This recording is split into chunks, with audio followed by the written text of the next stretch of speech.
소라분가의 안채영 선생님이 아사드링나 누아의 번째 여호와의 상패 라고 접수건다 문 나가노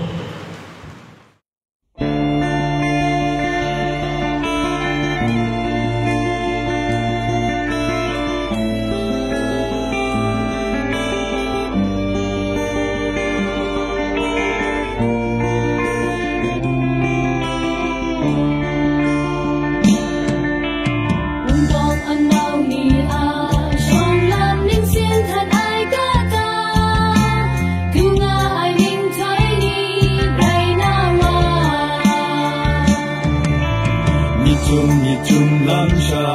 jatwa kota kamdaluna asam ningorowa injinga Omadu darai ante gachin anyuni shuti ai mara masandum ai teroya Marai dasama umshin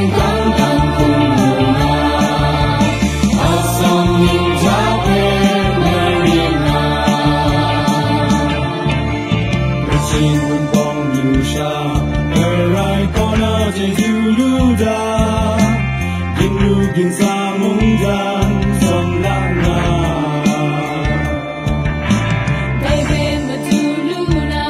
sawa kani majenjina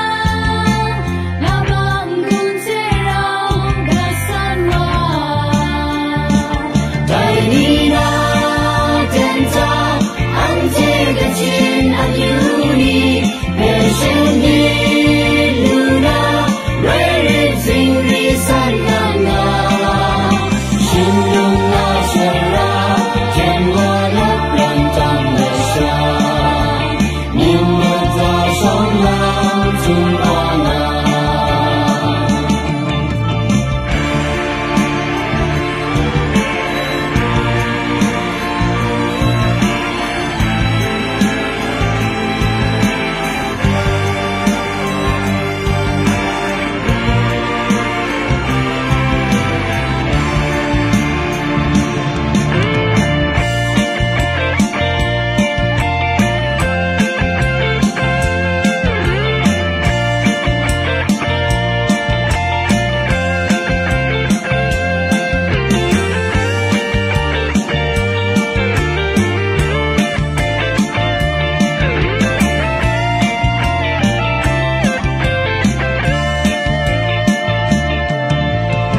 Chingun pong niusha Karai kona jejuluda Gimlugin sa mungdan som lana Baby matuluna sawa kani majenjina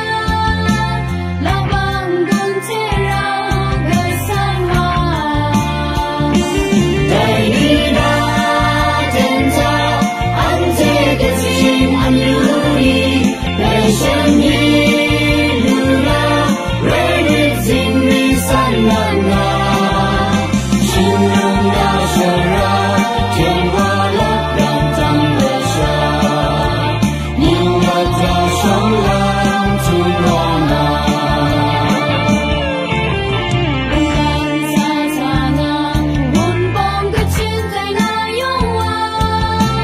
Bukan yang sin majid dan dusa Tinang na ay shara Ang wa magam lam ta kangka Nungkun ta jing lau sha Shekuka Nang shaidan shana Sumpran kai bedauda Bernai amunda Takkan pagyu di syaja Enilan waya Ai beyang cenarara Ang datang luna tenima Lawa lejit zai warawang Li sunung jingwo Ngun de kim wanan ra Yong ging ka shukro Tai ni unwang de 心你接让。